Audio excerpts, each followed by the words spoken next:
আপনাদেরকে গীতা মন্দির দেখাচ্ছি। গুয়াহাটির একটা ইম্পর্টেন্ট জায়গা, এখানে ঘুরতে আসতে পারেন। যদি আপনারা গুয়াহাটিতে ঘুরতে আসেন তাহলে গীতা মন্দিরের দিকে একবার রওনা দিতে পারেন। এখানে খুব প্রাকৃতিক সৌন্দর্য ভরা, আর মন্দিরও দেখতে সুন্দর। চলুন এখান থেকে রওনা দিচ্ছি। এই মন্দির বামুনি পাহাড়ে অবস্থিত, আর এর দুপাশে শাল গাছ দেখতে পাবেন, সেগুন গাছ দেখতে পাবেন, অনেক উঁচু উঁচু। আর এই যে পথটা দেখছেন, আমি তো বাইক চালিয়ে যাচ্ছি, দেখুন কত সুন্দর লাগছে দেখতে। চারিদিকটা অনেকটা কামাখ্যা মন্দিরের মতোই রাস্তা, কিন্তু অতটা চওড়া না, এতটা বড় না, অনেক ছোট রাস্তা। তবে 4 হুইলার এবং 2 হুইলার দুটোই নিয়ে আসতে পারবেন। পার্কিংয়ের ব্যবস্থা অনেক আছে, এদিকে সুবিধা খুবই আছে এখানে গাড়ি রাখার জন্য, খুব একটা ভিড় হয় না। সোজা ওখানে চলে গেলে এই যে দেখছেন গাড়ি 4 হুইলার রাখতে পাবেন, ওদিকে পার্কিংয়ের ব্যবস্থা। আর বাম দিকে যে দেখছিলেন সেখানে পুজোর সামগ্রী বিক্রি হচ্ছে, ওখান থেকে পুজোর সামগ্রী কিনে আপনি মন্দিরে রওনা দিতে পারেন। ঢুকতেই এরকম সুন্দর মন্দিরের গেট, এবং গেটের উপরে দেখছেন রথ, রথে বসে আছেন ভগবান শ্রীকৃষ্ণ এবং তার সখা শ্রী অর্জুন।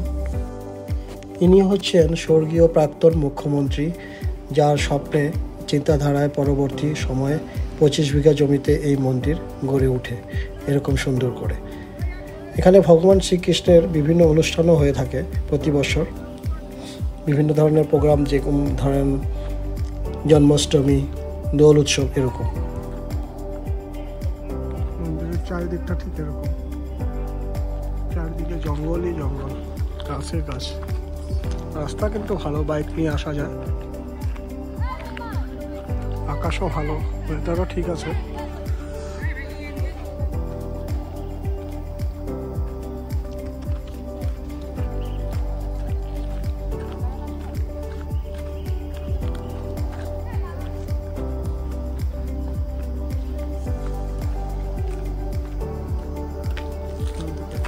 পয়েন্ট বানিয়েছে, এখান থেকে বসে আপনারা দাঁড়াতে পারেন, আড্ডা দিতে পারেন এখানে। এই নিচে রাস্তাটা, ঠিক সেদিক থেকে নিচে রাস্তার থেকে এরকম করে ঘুরে ঘুরে বাস আগে গিয়ে চলে গিয়ে ডান দিকে মন্দিরটা।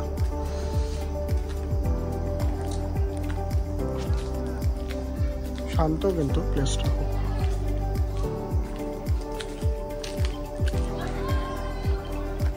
শুটিং হচ্ছে লোকাল কিছু সিরিয়াল, সিনেমা কি বা কিছু নিয়ে, যে কোনো কিছু নিয়ে হয়তো টপিক নিয়ে শুটিং হচ্ছে এখানে।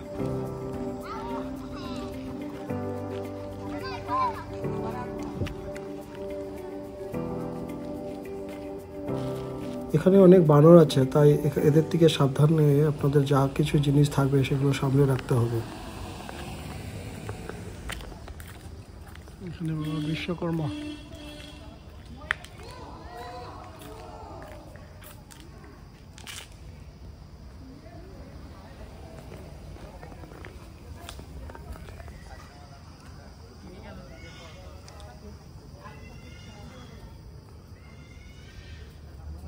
এখানে পূজার সামগ্রী জিনিস পেয়েই যাবেন। 100 টাকা আমরা পূজার সামগ্রী জিনিস নিয়ে নিলাম, ভিতরে পূজা হবে। আর এখানে প্রদীপ জ্বালানোর ব্যবস্থা আছে, পা ধুয়ে তারপরে যেতে হবে।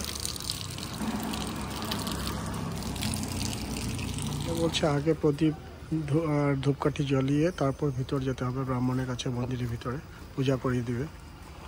তো আগে আমরা প্রদীপ আর ধূপকাঠি জ্বালিয়ে নিচ্ছি।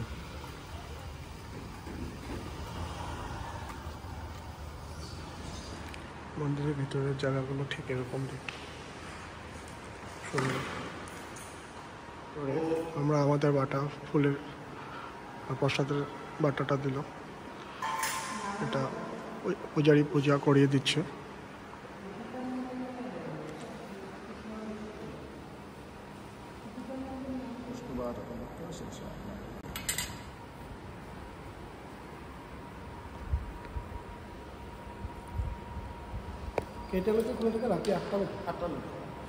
সকাল 8টার থেকে রাত্রি 8টা পর্যন্ত খোলা থাকে।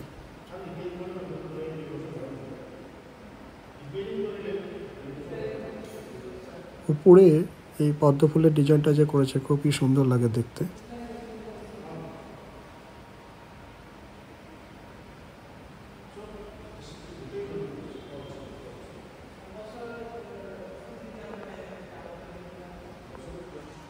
বন্ধুরা, একটা ইম্পর্টেন্ট কথা বলছি, সেটা হলো যে এই পুরোহিত বা ব্রাহ্মণকে জিজ্ঞেস করেই ভিতরে ফটো ভিডিওগ্রাফি করছি, যেটা অনুমতি নিয়েই করা হয়েছে।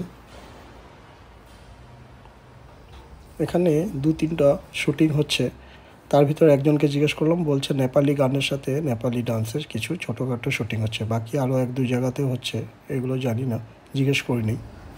এগুলো জায়গাতে হতে থাকে, দেখতে সুন্দর তো চারিপাশটা।